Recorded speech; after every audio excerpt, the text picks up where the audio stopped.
Was the attack on Pearl Harbour really an unprecedented surprise, as we continually told? The claim that no one could have anticipated torpedo attacks in the shallow waters of a harbour before 7 December 1941 is false. The British had proved that torpedoes could be effective in the attack on the Italian Navy at Taranto on the 11th of November 1940. That's more than a year before. And the Royal Navy used Swordfish biplanes to deliver the torpedoes. The US Navy discussed this new threat of airborne torpedo delivery on a harbour in a June 1941 memorandum. That's 6 months before Pearl Harbour. Torpedo nets were considered as a precautionary measure to be installed in Pearl Harbour. But this was overruled by the politicians in Washington, D.C. Admiral Kimmel, responsible for the naval fleet at Pearl Harbour, and his staff testified that the decision not to install torpedo nets and booms had been made by the Navy Department in Washington, D.C., not in Hawaii, even though he got basically kicked out and disciplined for dereliction of duty by the very people who actually had overruled him wanting to take these measures.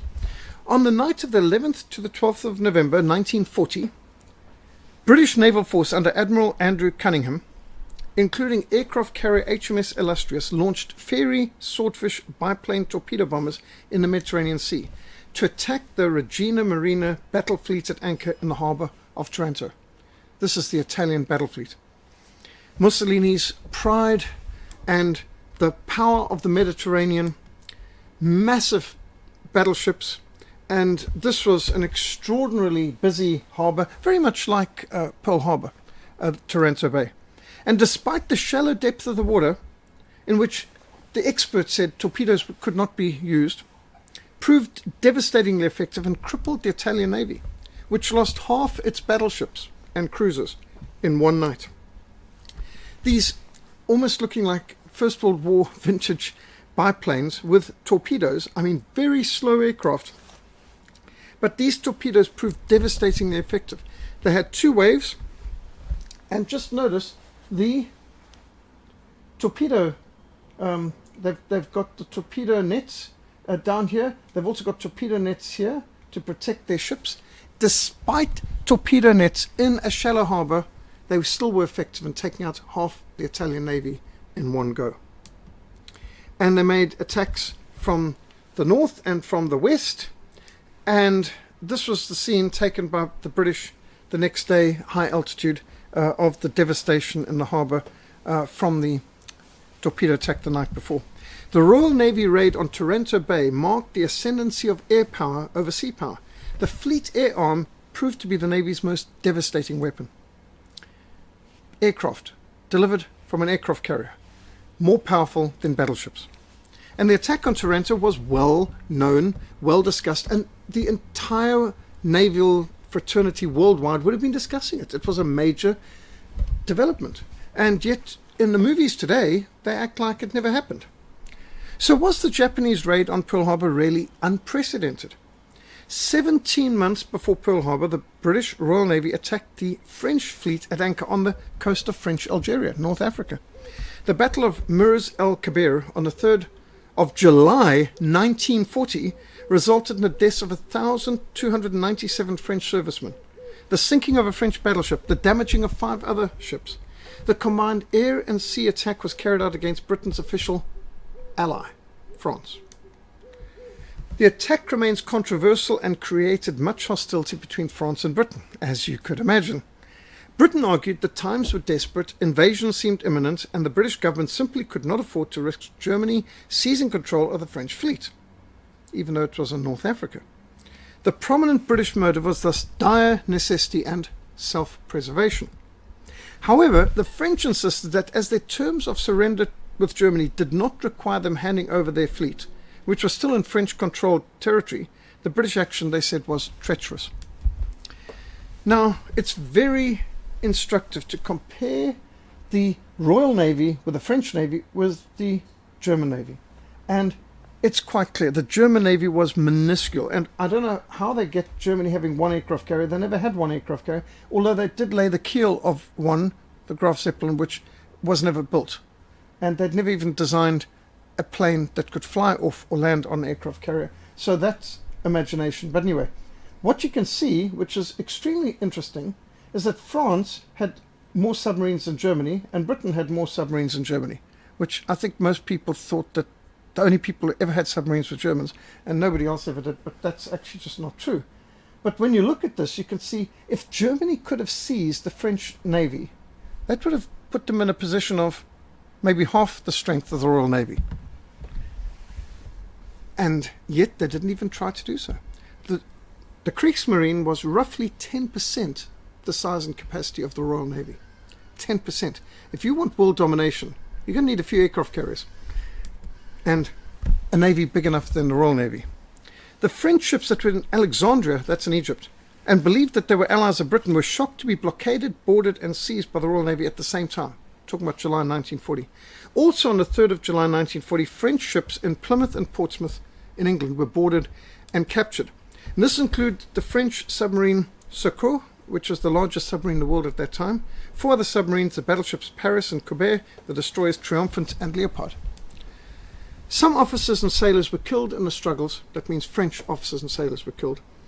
But these attacks were justified by the British strategy of Copenhagening the fleet.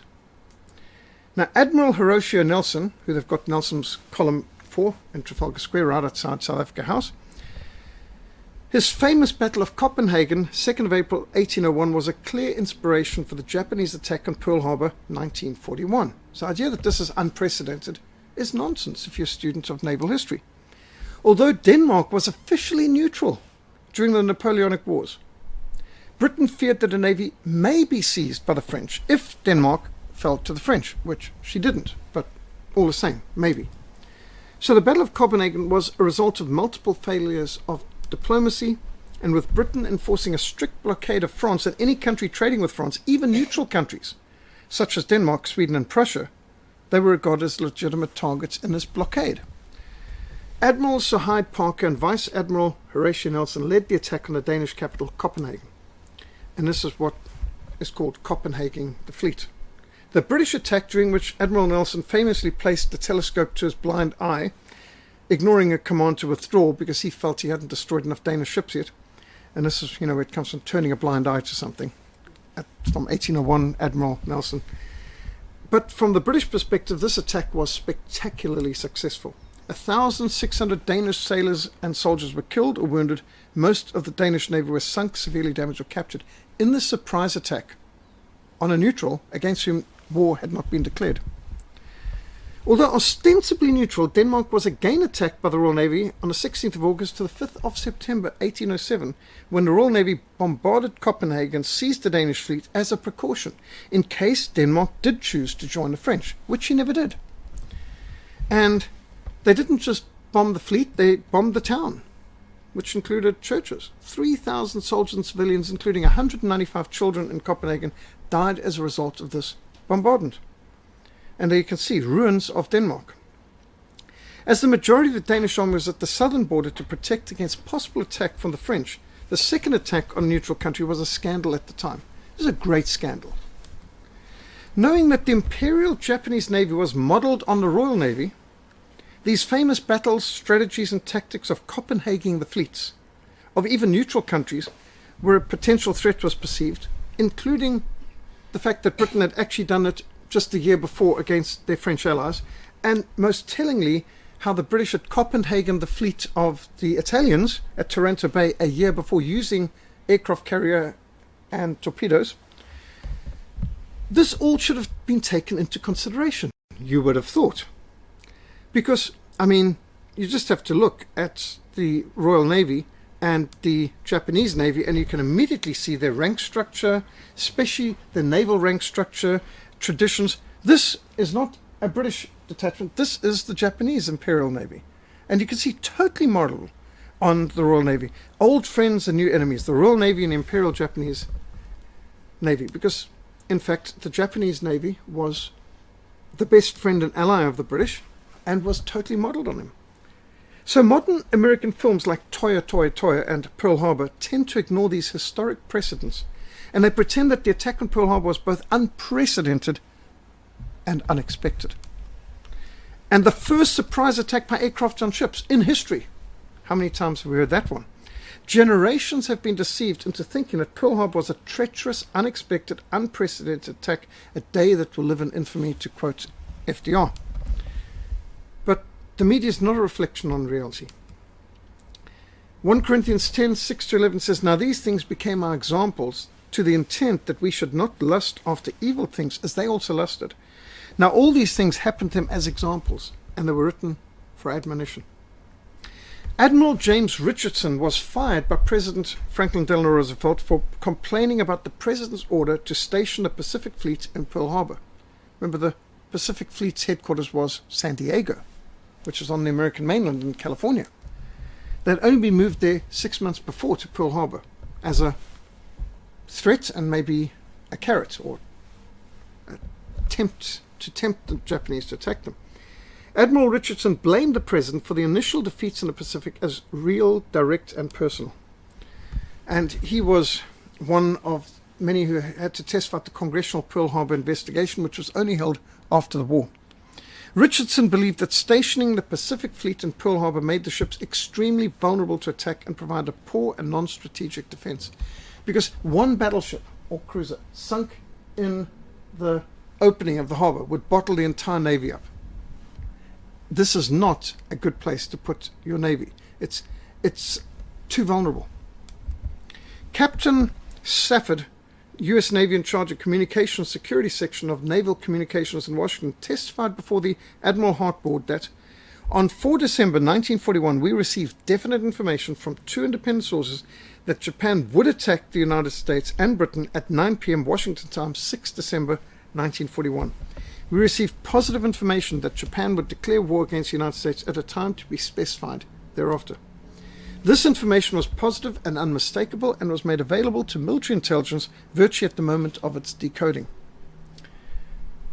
It was called Purple. They had the ability to decode all Japanese encryptions, naval encryptions from early in 1920s, which was why they invented the fax machine. The fax machine was specifically invented to enable American naval intelligence to send Japanese naval documents across the Atlantic instantly, because telex wouldn't work. And so the fax machine, because they don't use our alphabet, they needed a facsimile, and that's what the fax machine was designed for. Well, it was only made available to civilians by about 1970s. Finally, at 10:15 a.m. Washington time, he testifies, 7 December 1941, we received positive information from Signal Intelligence Service, War Department, that the Japanese declaration of war would be presented to the Secretary of State at 1 p.m. Washington time that date, which was 1 p.m. in Washington. It would be daybreak in Hawaii and approximately midnight in the Philippines, which indicated a surprise air raid in Pearl Harbor in about 3 hours' time. President Roosevelt had ample time to broadcast a warning. On December the 6th, 1941, a message to the Japanese delegation in Washington, D.C. was intercepted, broken down, distributed by Signal Intelligence Service, the SAS. General Albert Wedemeyer is quoted by Herbert Hoover in Freedom Betrayed as saying, "When on December the 6th, our intercepts told us that the Japanese were going to attack somewhere the very next day, whether in the Central Pacific or the south of the Philippines or the Dutch East Indies, the President of the United States, as Commander-in-Chief of our military forces, could have gone on radio and broadcast to the wide world that he had irrefutable evidence of an immediate Japanese intention to strike. This would have alerted everyone from Singapore to Pearl Harbor, and Hong Kong for that matter. Even though inadequate in some cases to defend effectively, nevertheless, our forces would have been able to take a toll which would have blunted the Japanese attack. In Hawaii, the capital ships might have been moved out of the congested harbor to sea, where Admiral Kimmel at least had the foresight to keep the far more vital aircraft carriers. Furthermore, our carrier task force in the mid-Pacific might have attacked the Japanese task force when its planes were aloft. There are many possibilities which could have given our men a fighting chance. An army inquiry conducted July to October 1944 condemned negligence by General Marshall, who was Chief of Staff, and other senior officers for having prior knowledge of the attacks from intercepts and for not having alerted the military commander at Pearl Harbor. The devastation done is just huge. Congress was not satisfied with the military investigations, and so From November 1945 to May 1946, the Congressional Pearl Harbour investigation, a minority report by Senate members of the committee, condemned the endeavour to throw as soft a light as possible on Washington. The military, of course, they've still got to obey orders, and they could lose their positions, and they could come under all kinds of disciplinary hearings if they were too critical of the President or the High Command. So the Congress decided to do more. The Roberts Commission report was so hasty, inconclusive, and incomplete. Some witnesses were examined under oath, others were not. Much testimony was not even recorded. Several records went missing. Most inadequate explanations were supplied. Army and Navy information indicated growing imminence of war was delivered to the highest authorities, including to the President. The fatal error of Washington was to undertake a world campaign and world responsibilities without first making provision for the security of the United States, which was the prime constitutional obligation. What they're referring to there was America was already doing Lend-Lease, supplying thousands of millions of tons of war materials to the Soviet Union and some even to Great Britain, but mostly to Soviet Union. They're pouring it over, coming over from Alaska into Kamchatka and Siberia, coming through Murmansk, going up through Persia, which had already been seized by the British in joint operation with the Americans and Russians, and what today is Iran was used to constitute it for a huge amount of aid and weaponry channeled in, and we were paying for it. South African gold that Smuts had shipped off to the Quincy, which was an American battle cruiser, secretly without the South African government having any say in this, no discussion in our parliament, not even entered into our history. Got to read about this in American history books. South Africa provided the gold that funded this whole thing. High Washington officials did not communicate to Admiral Kimmel or General Short. General Short was in charge of the army on the island, Admiral Kimmel, the Navy. They did not communicate to them adequate information of diplomatic negotiations and of intercepted diplomatic intelligence, which, if communicated with them, would have informed them of the imminent menace of a Japanese attack, in time for them to fully alert and prepare the defense of Pearl Harbor. And so this man, Admiral Kimmel, was not given the information, but they still court-martialed him afterwards and put all the blame on him, even though he wasn't informed of what the President and everyone else knew about the imminent attack. The failure to perform the responsibilities indispensably essential for the defense of Pearl Harbor rests upon Franklin D. Roosevelt, Henry Simpson, Frank Knox, and George C. Marshall. This all from the Senate Investigative Committee on Pearl Harbor that concluded in 1946, quoted in Freedom Betrayed, which was written by the previous American president, Herbert Hoover. Here's the radiogram reporting on Pearl Harbor attacks, December the 7th, 1941. Air raid in Pearl Harbor, there's no drill. Now that was sent out after the attack began. Not very helpful at that stage. George Morgenstern, in his book Pearl Harbor, The Story of the Secret War, published in 1947, wrote, with absolute knowledge of war, they refused to communicate that knowledge clearly, unequivocally, and in time to the people in the field upon whom the blow would fall. Pearl Harbor provided the American War Party with the means of escaping dependence on a hesitant Congress in taking the reluctant people into war. Pearl Harbor was the first action of the acknowledged war and the last battle of the secret war, upon which the administration had long since embarked. The secret war was waged against nations which the leadership of this country had chosen as enemies months before they became formal enemies by declaration of war. What Morgenstern is pointing out here is that the United States was at war with Germany, Italy, and Japan long before Pearl Harbor, long before war was declared, and they were channeling mountains of the best military equipment available on earth to the Soviet Union communist regime of Stalin in order to fight against Germany and, of course, if necessary, Japan.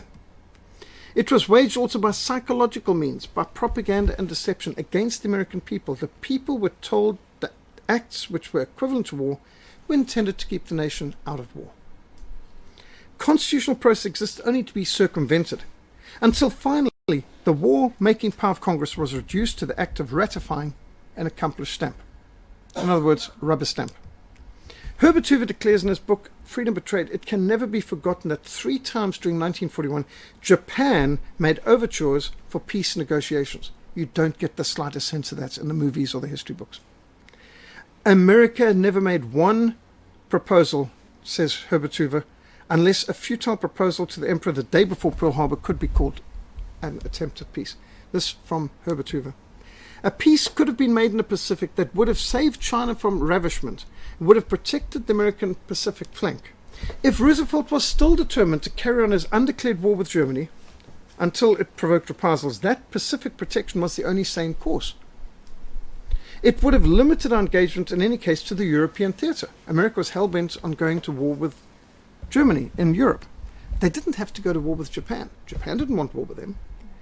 As a result of this policy, an undeclared war on Japan, we suffered the greatest military defeat in our history with immeasurable consequences. Public opinion was overwhelmingly against our being involved in the war up to the day of Pearl Harbor. America came into World War I 33 months after its outbreak. She came into World War II 27 months after it started. The processes and the months of lag were the same. The appeal to crusade for freedom, for independence of nations, for lasting peace, the same picture of atrocities, the fanning of hate, and above all the mass of lies and stimulation of fear of invasion, they were identical. But in World War II, the people believed much less of this, and they believed much more that they were being deliberately pushed into the war. They dimly recognized that they were being ground in the mills of power politics and the personal ambitions of men. Here I'm quoting again from American ex-president Herbert Hoover in his Freedom Betrayed.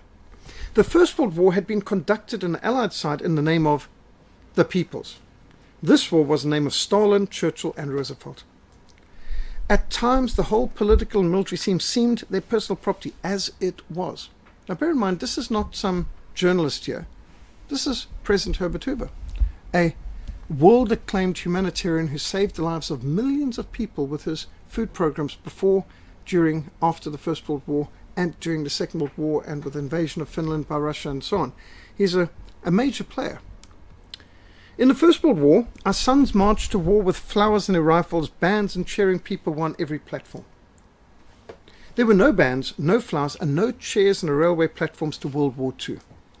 There was little singing of war ballads by soldiers or civilians, except at the urging of paid conductors of propaganda. If you've seen films like Why We Fight, which is total propaganda, there you'll see the people marching, smiling, and you'll have the people waving, and but that was all staged. That wasn't actually what happened. The music and the singing is only in the propaganda films. It wasn't in reality, says Herbert Hoover. The station platforms were stages for grieving and tears.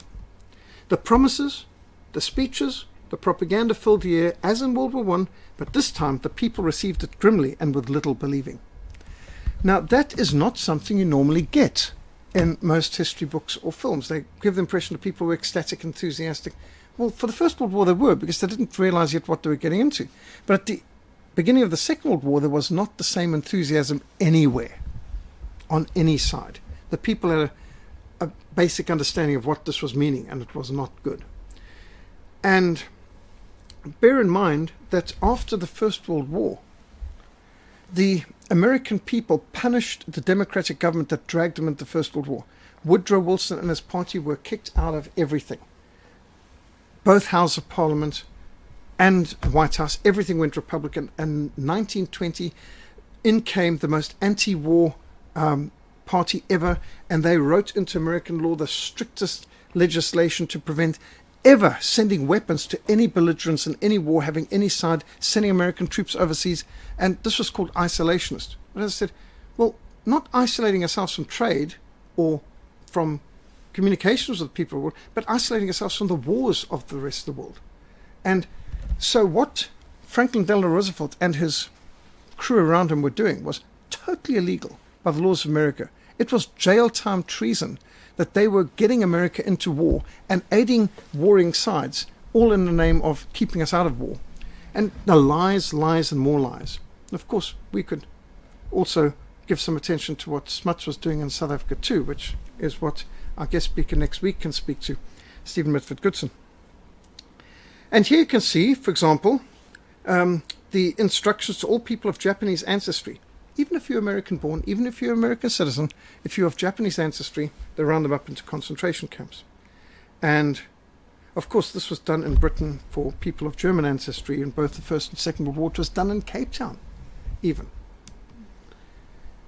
And even look at the kind of newspaper headlines: oust of all Japs in California. And lots of, all kinds of... As Pat Buchanan says, when he was a child, they were completely raised on, kill the yellow belly bastards and kill all the Japs and all these horrible Japs, and they had these Jap monkeys. And he said there was nothing about fighting for freedom in our comic books or the films we saw. He said everything was all about it was a racial war, it's a war of genocide, it was let's burn them all, incinerate them all, and nuke them all. And he said that's what he was brought up with. He said this business that we were fighting for freedom and justice and all the rest of it, he heard about that later, but he said that wasn't what was motivating the people during the war. It was all harsh propaganda. And that's what Herbert Hoover is exposing in his book Freedom Betrayed. He indicts Roosevelt for instigating the war in the Pacific. His economic sanctions against Japan and the shunning of Japanese peace overtures sparked the Pearl Harbor attack and ultimately the US atomic bombing of Hiroshima and Nagasaki, which Herbert Hoover describes as the act of unparalleled brutality in all of American history. President Herbert Hoover in Freedom Betrayed documents President Roosevelt's contemptuous refusal of Prime Minister Konoye's proposal for peace in the Pacific of September 1941 was a lost opportunity. In fact, FDR's administration was all lost opportunities. The acceptance of these proposals was prayerfully urged by both the American and the British ambassadors who were in Japan, that this is a good proposal, let's take it. The terms Konoye proposed would have accomplished every American purpose except possibly the return of Manchuria, and even this was thrown open to discussion.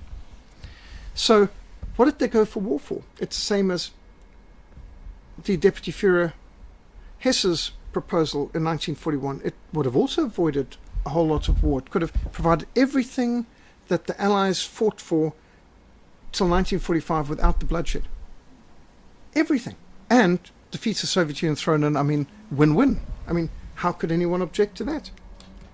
The cynic will recall, says Herbert Hoover, that Roosevelt was willing to provoke a great war on his flank over this remote question and then gave Manchuria to Communist Russia anyway in the end, and North Korea. They're talking about North Korea now being a threat to the world. Well, who gave North Korea to the communists in the first place? The United States government. Now here, a Life magazine with Colonel James Stewart on the cover has this article on the facts were known to Republican presidential candidate Thomas Dewey in the 1944 presidential elections, but he withheld his fire because he didn't want to divide the country. He knew that Roosevelt knew about Pearl Harbor, which of course occurred since the previous elections, 1940, but instead of exposing the treachery of him, he played a clean game. Not, of course, that helped him or the people of America, but after the war, the people were immediately discussing this as to say, what really happened and why were all these warnings not passed on to people who needed them in time. Herbert Hoover documents in Freedom Betrayed that American military officers strongly urged FDR to accept the 3-month standstill agreement offered by the Emperor of Japan in November 1941, which would have averted war. Japan was alarmed at the threat of the Soviet Union, and a 90 days delay could have kept the war out of the Pacific. Remember, Japan was engaged in fighting the communists in China. Japan was keeping the communists from seizing the largest nation on earth. Why would America want to go to war against the two countries that were fighting the communists the most effectively, Germany in Europe and Japan in Asia?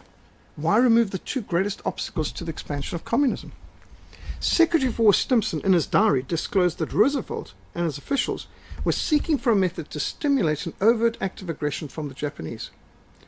This is just one example of a civilian car riddled with shrapnel by a bomb that was dropped during the Pearl Harbor attack on the 7th of December. There are still many documents relating to Pearl Harbor which are still classified. 76 years later. Why? They've not yet been made public by the United States government. Many of the documents were actually destroyed during the war. Some of the public records of the United Kingdom containing Churchill's most secret wartime intelligence briefs have been marked as closed for 75 years. Why would you close anything for 75 years unless you're hiding a mega serious, treacherous lie? including the sections dealing with events from November 1941 to March 1942, which brought America into the war. And all of those are still under seal 75 years later. Why? Franklin Delano Roosevelt said, in politics, nothing happens by accident. If it happens, you can bet it was planned that way. Well, he said it. In Days of Deceit by Robert Stinnett, a memorandum prepared by Commander McClellan stated that a memorandum issued in the immediate pre-war period declared that only a direct attack on U.S. interests would sway the American public, who were rock-solid anti-war. All Congress, for that matter, to get in favor of direct involvement in a European war. So Anderson and Secretary of the Navy Knox offered 8 specific plans to aggrieve the Japanese Empire. That's correct. Here it is. Details of the McCollum memo made an arrangement with the British for the use of their bases in Singapore. If by these means Japan could be led to commit an overt act of war, so much the better. So they've got all the different ways of give all possible aid to the Chinese government, give long-range heavy cruisers to the Orient, Philippines, Singapore, send divisions of submarines to the Orient, keep the main strength of the U.S. fleet now in the Pacific in the vicinity of Hawaiian Islands. That's, of course, halfway to Japan already. Insist the Dutch refuse to grant Japanese demands for any economic concessions, particularly oil, and completely embargo all trade with Japan and collaborating with a similar embargo imposed by the British Empire. And so they arranged a whole lot of things, also to arrange with Japan, arrange with the Dutch East Indies that they could use their facilities as well. All of this, in particular, that America could use the Singapore bases, give Japan a feeling that we're surrounding them. Basically provoke Japan to an act of war. This McClellan memo remained classified till 1994. Only saw the light of day in 1994. Why? Well, obviously, this goes against the narrative of, we were minding our own business and then they attacked us unexpectedly, unprovoked, a day of infamy, and, shame we were forced into war against our wishes.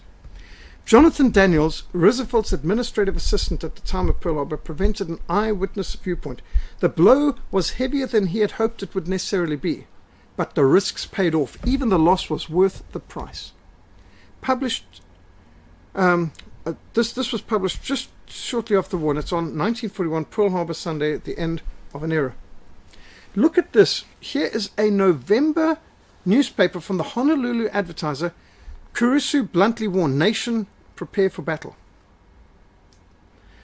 And this one, November the 30th, 1941, Japan may strike over the weekend. This is the Hilo Tribune Herald. This is in the Hawaii Islands. What happened to this unexpected, unprovoked? Nobody could have foreseen this happening. No reasonably informed person can now believe that Japan made a villainous, unexpected attack on the United States. An attack was not only fully expected, it was actually desired. It is beyond doubt that President Roosevelt wanted to get his country into the war, but for political reasons was most anxious to ensure that the first act of hostility came from the other side. For this reason, he caused increasing pressure to be put on the Japanese to the point where no self-respecting nation could endure without resort to arms. Japan was meant by the American president to attack the United States. Does this not remind us of what Stephen Mitford Goodson was telling us about the Second Anglo-Boer War, where Smuts, as the Attorney General in the Transvaal, organized to put an ultimatum on Britain that they've got to clear all their troops out, and that this would, if they didn't clear them out in 48 hours, then Transvaal would be at war with the British. And this was what the British wanted. They wanted to make it look like, well, we were attacked. We had no choice. And so it's just a standard attack. The aggressor provokes, so that at the end they can make out like, well, they struck the first blow. Mr. Oliver Littleton, the British Minister of Production, said in 1944, Japan was provoked into attacking America's Pearl Harbor. It is a travesty of history to say that America was forced into the war. Now, he was at that time countering the American propaganda. Oh, well, we were forced into war. He said, nobody forced into war. You wanted to get to war. You completely orchestrated this. The British historian Captain Russell Grenfell in Main Fleet to Singapore, as quoted by President Herbert Hoover in Freedom Betrayed. William Henry Chamberlain, America's Second Crusade, published in 1950, said, "It is scarcely possible, in the light of this and many known facts, to avoid the conclusion that the Roosevelt administration sought the war, which was begun at Pearl Harbour. The steps which made armed conflict inevitable would take months before the armed conflict broke out." So, Freedom Betrayed, Herbert Hoover's Secret War History of the Second World War and its Aftermath, documents reams more than just what I've quoted. Then Secretary of State Hull issued his foolish ultimatum, and we were defeated at Pearl Harbour. By Roosevelt insisting that Chinese Premier Chiang Kai-shek include Mao Zedong's communists in their coalition government, and Roosevelt's secret agreement at Yalta to betray Mongolia and Manchuria to the Soviets, and North Korea, I might add, future generations were betrayed. That's why his book's called Freedom Betrayed. All of China was sacrificed to the communists in the years of President Truman, at the insistence of his left-wing advisors and General Marshall. Marshall, Chief of Staff of the US military, was very pro-communist. The Second World War ended with 450 million Asiatic peoples betrayed under communist dictatorship in Red China and North Korea. Herbert Hoover in Freedom Betrayed declared, "I had warned the American people time and again against becoming involved. I stated repeatedly its only end would be to promote communism over the earth, that we would impoverish the United States and the whole world. The situation of the world today is my vindication." Indeed, it still is. Roosevelt ignored the whole communist infiltration into his administration. Much of this was to be exposed before his death. But of more importance, he ignored the whole international purpose of communism and its morals in international relations. Its purposes and its methods had been blatantly stated to the world ever since 1917, and its statements and books were widely distributed in the United States. Roosevelt was not a communist. His leanings towards Stalin and his blindness to communist activities arose partly from his own left-leaning and partly from the usefulness of the communists in support of his administration politically throughout his 13 years in office. I think President Herbert Hoover is being too kind. By their fruits you shall know them. Yes, you will. And of course, he doesn't bring up here that Franklin Delano Roosevelt's wife, Eleanor Roosevelt, was a serious card-carrying communist by her own description. His leanings towards Stalin and the communists began with the recognition of the Soviet Union immediately upon taking office in 1933.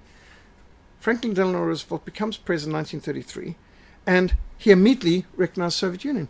During 15 years prior to the recognition, Democrats and Republican administrations alike had barred any relations with a country which had turned huge numbers of mankind to slavery and was constantly conspiring against the welfare of other peoples. And they'd murdered the Tsar and his whole family. They'd butchered how many millions of people? How could you recognize a bunch of gangsters with a flag? By recognition of the Soviet Union, Roosevelt gave the Soviet Union certain respectability in the family of nations, but also of importance. By that act, he opened the door to communist penetration and communist conspiracies in the United States. And that's been well documented. The United States was riddled with communists thereafter. As Herbert Hoover's Freedom Betrayed quotes General Douglas MacArthur, "The whole Japanese war was a madman's desire to get us into war." And the madman he's referring to is Franklin Delano Roosevelt. MacArthur was convinced that the financial sanctions in July 1941 were not only provocative, but that Japan was bound to fight, honor-bound to fight, even if it was a suicidal war.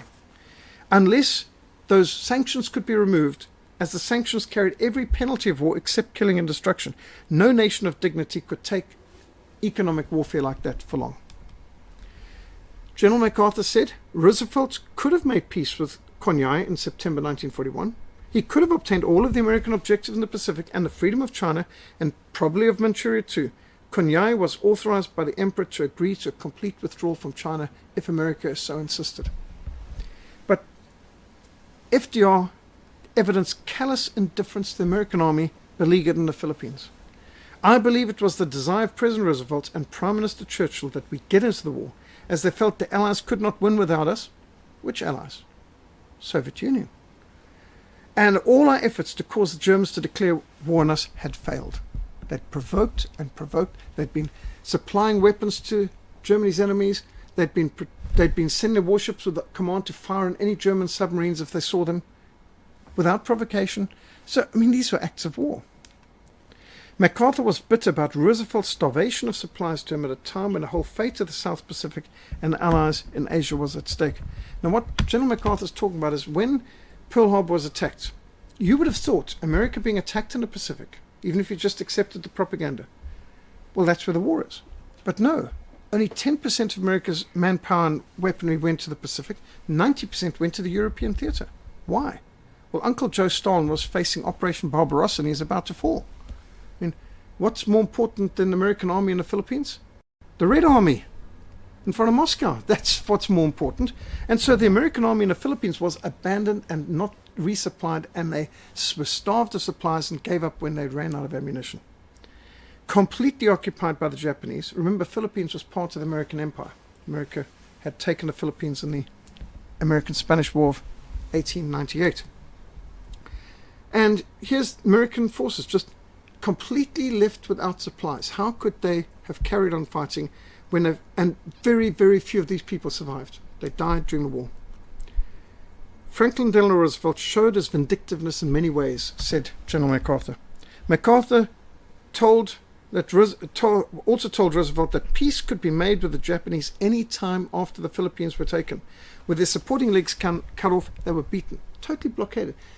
America could have had peace with Japan from the January 1945, says General MacArthur, who was the senior American military leader in that theater. He said Roosevelt, however, was determined that he should not command in a final movement on Japan. And so General MacArthur wasn't even informed about the nuclear bombing on Hiroshima and Nagasaki. I mean, he was America's commander-in-chief of the Pacific Theater, and he wasn't even informed of what they were doing. General MacArthur declared, "We would have avoided all of the losses of the atomic bomb and the entry of Russia into Manchuria and North Korea," we should have added, "had the Japanese peace overtures been accepted in early 1945. They were going through Switzerland trying to have peace offers accepted, and they could have had peace accepted. The war could have ended a lot earlier on both theaters if it hadn't been an insistence on unconditional surrender." MacArthur told President Herbert Hoover in 1946 Truman's policies were enabling Russia to make a puppet state out of Manchuria and betraying all of China and Mongolia to communism. Betraying Asia to communism, basically. In September 1944, John Flynn, a member of the America First Committee, published The Truth About Pearl Harbor. It was 1944. The war was still on. Rear Admiral Frank Beatty, who at the time of Pearl Harbor attack was an aide to the Secretary of the Navy, John Knox, testified, "Prior to the 7th of December, it was evident even to me we were pushing Japan into a corner. The conditions we imposed upon Japan were so severe, no oil, no rubber, no steel, and so on. We knew the nation could not accept them. We were forcing her so severely that we could have known she would react towards the United States. All of her preparations in a military way, and we knew the overall import pointed that way. America was reading all the naval traffic from 1923. They'd broken the code. It was called Operation Purple."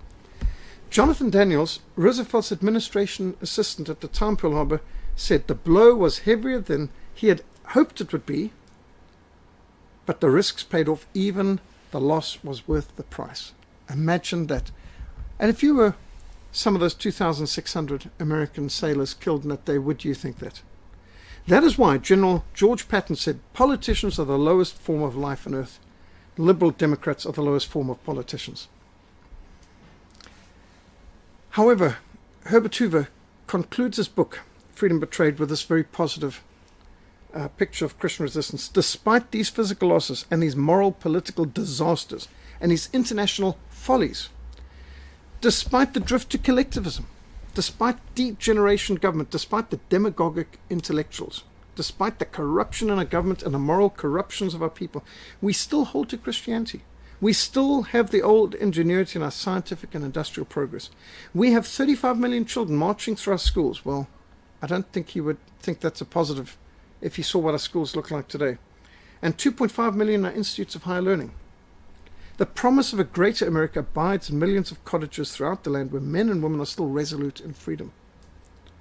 In their hearts, the spirit of America still lives. The boys and girls from these homes will someday throw off these disasters and frustrations and will recreate their America again. In order to anticipate problems and threats in the future, we need to study the past. Those who cannot remember the past are condemned to repeat it. If people can't remember Copenhagen the fleet, if they can't remember Battle of Taranto Bay, if they can't remember Mers el Taber and the attack on the French naval fleet, then yes, Pearl Harbor can happen. If you don't learn how governments cajole and lie and steal and cheat and deceive to push the people into war, you might believe the propaganda. If we do not know our own history, we will simply have to endure all the same mistakes, sacrifices, and absurdities all over again, said Alexander Solzhenitsyn, the greatest Russian author of the 20th century. That is why 1 Corinthians 10 verse 6 to 11 says, all these things became our examples, to the intent that we should not lust after evil things, as they also lusted. Now all these things happened to them as examples, and they're written for admonition. All of history gives us examples. Good examples and bad examples. What to do, what not to do, what works, what doesn't work. That's why it's so important to know the truth. Jesus said, you shall know the truth, and the truth will set you free. All lies enslave. There's no such thing as a harmless lie. He who justifies the wicked and he who condemns the just, both of them alike on abomination to the Lord. To justify the wicked, people like Franklin Delano Roosevelt, or Jan Smuts, or Winston Churchill, who were allied with Joseph Stalin and Mao Zedong. And these are wicked people. It's an abomination to God to justify the wicked. It is an abomination for kings to commit wickedness, for a throne is established by righteousness. That Franklin Delano Roosevelt is considered like some kind of hero, and he's deified in many movies from Hollywood. He's a wicked character. Should you help the wicked and love those who hate the Lord, therefore the wrath of the Lord is upon you. 2 Chronicles 19 verse 2 should have been upon people's minds when we were doing Lend-Lease. What were we sending billions of pounds of weaponry to the Soviet Union, the worst antichrist government in the history of mankind, and helping them to survive Operation Barbarossa, which could have freed us from communism for the second half of the 20th century.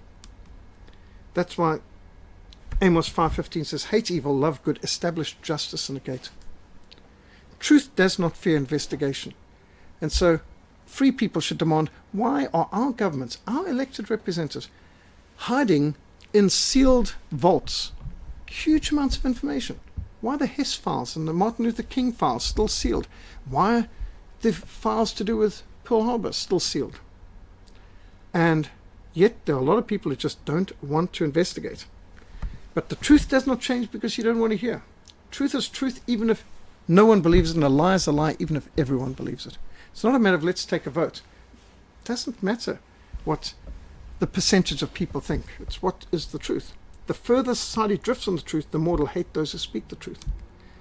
While they promise them liberty, they themselves are slaves of corruption. That's true for the communists, but I'm afraid it's true for most Western governments too right now. So these are just some of the sources of this presentation. This is just one event in a world war filled with events like this, with so much dishonesty. And yet most people today are not aware of the most basic facts about Pearl Harbor. An account of treachery and treason. That's a good term. Pearl Harbor was treason. The President of the United States was a known conspirator who suppressed the truth, who engineered this war, who stood back and waited because he knew he needed a lot of Americans to die and a very embarrassing, humiliating defeat to be able to mobilize his country, who was isolationist and rock solid against going to war, to steamroll them into a war.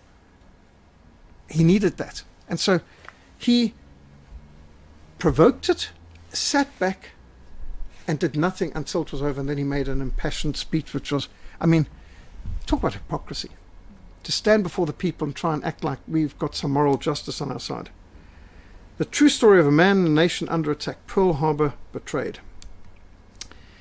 Fighting the shadow war, a divided America in a world at war. Divided America, well, you know, they said that before Pearl Harbor, 85% of Americans opposed involvement in the war. After it, about 85% supported involvement in the war. It's just extraordinary how you can have this flip. But it's by, of course, propaganda and deceit. How a Soviet mole in FDR's White House triggered Pearl Harbor. Another interesting operation, insight, but he was riddled with communists all around him. He had put them there.